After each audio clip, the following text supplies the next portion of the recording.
دوستو، امت مصطفیٰ میں کتاب اللہ کے بعد سب سے زیادہ مقبولیت اور شہرت والی کتاب صحیح بخاری ہے۔ یہ ایسی کتاب ہے جو سیاہ ستہ کی سب سے مشہور کتاب ہے، اور آج ہم آپ کو اس کتاب کے مصنف یعنی حضرت امام محمد بن اسماعیل بخاری، جن کو پوری دنیا امام بخاری کے نام سے جانتی ہے، ان کے بارے میں کچھ بتائیں گے اور ان کا تعارف کرائیں گے۔ تو آئیے اس ویڈیو کو شروع کرتے ہیں۔ آپ کا مبارک نام محمد تھا اور آپ کی کنیت ابو عبداللہ تھی۔ آپ کی ولادت 13 شوال المکرم 1994 ہجری بعد نماز جمعہ ازبکستان کے بخارا میں ہوئی۔ آپ کے والد کا نام حضرت اسماعیل تھا۔ آپ کے والد صالح بزرگ اور عظیم محدث گزرے ہیں۔ آپ کے والد ہر وقت یہ دعا کرتے کہ اے رب کائنات، میری ساری دعائیں دنیا میں ہی قبول نہ کرنا، کچھ آخرت کے لیے باقی رکھنا۔ امام بخاری کو امیر المومنین فی الحدیث، شیخ المحدثین اور امام المحدثین جیسے القاب سے کیا جاتا ہے۔ آپ کے والد کے انتقال کے بعد آپ کی ساری ذمہ داریاں آپ کی والدہ نے سنبھالی۔ آپ کے بچپنے کا عالم تھا کہ آپ کی آنکھوں کی بینائی چلی گئی۔ کافی کوششوں کے باوجود آپ کی بینائی نہیں لوٹی۔ آپ کی والدہ بہت عبادت گزار اور صاحب کرامت تھی۔ آپ نے اللہ کی بارگاہ میں دعا کی اور بہت عاجزی کے ساتھ امام بخاری کی بصارت مانگی۔ آپ کی یہ دعا اللہ کے بارگاہ میں قبول ہوئی اور آپ کو خواب میں حضرت ابراہیم خلیل اللہ علیہ السلام کی زیارت ہوئی۔ آپ نے فرمایا کہ اللہ نے تیری کثرت دعا کی وجہ سے تیری بیٹے کی بصارت لوٹا دی۔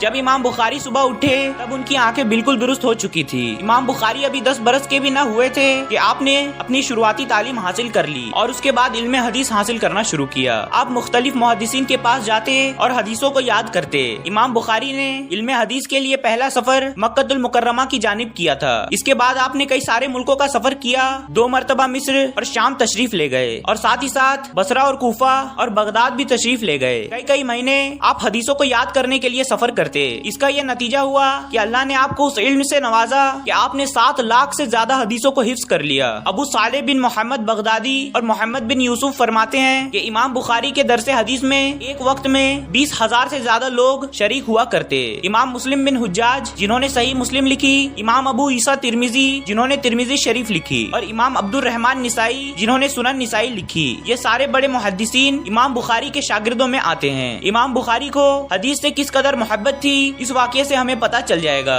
وہ واقعہ کچھ یوں ہے کہ آپ ایک دفعہ پانی کے جہاز میں سفر کو جا رہے تھے۔ آپ اپنے وقت کے بہت بڑے تاجر یعنی بزنس مین تھے۔ اللہ نے آپ کو بہت زیادہ دولت سے نوازا تھا۔ آپ اپنے زندگی بھر کے کمائی کو لے کر جہاز میں جا رہے تھے۔ ایک چور نے ان سارے پیسوں کو دیکھ لیا۔ آپ کے پاس اس وقت 6 لاکھ اشرفیاں موجود تھی اور یہ پیسے آج کے کروڑوں روپے کے برابر ہیں۔ اس چور نے یہ جھوٹی بات پھیلائی کہ اس کے بہت سارے پیسے چوری ہو گئے ہیں۔ اس نے یہ گمان کیا کہ جب امام بخاری کی تلاشی لی جائے گی تو وہ سارے پیسے اس کے ہو جائیں گے اور امام بخاری پر چوری کرنے کا الزام بھی آ جائے گا۔ جب لوگوں نے امام بخاری کے ساتھ سبھی کی تلاشی لی تو کچھ بھی نہ ملا۔ وہ چور بالکل حیران رہ گیا کہ اتنے سارے پیسے کہاں چلے گئے۔ وہ امام بخاری کے پاس آیا اور ان کی دست بوسی کرنے لگا اور کہنے لگا کہ حضور، مجھے لگتا ہے کہ آپ اللہ کے بہت بڑے ولی ہیں۔ آپ نے اپنی کرامت سے ان سارے پیسوں کو غائب کر دیا۔ جب امام بخاری نے یہ سنا تو ارشاد فرمایا کہ اے شخص، میں گناہگار اللہ کا بندہ ہوں، میں رسول اللہ کی حدیثیں سناتا ہوں۔ اگر مجھ پر یہ چوری کا الزام لگ جاتا تو میری پوری زندگی میں کوئی بھی مجھ سے حدیثیں نہ لیتا اور جھوٹوں میں میرا نام لکھ دیا جاتا۔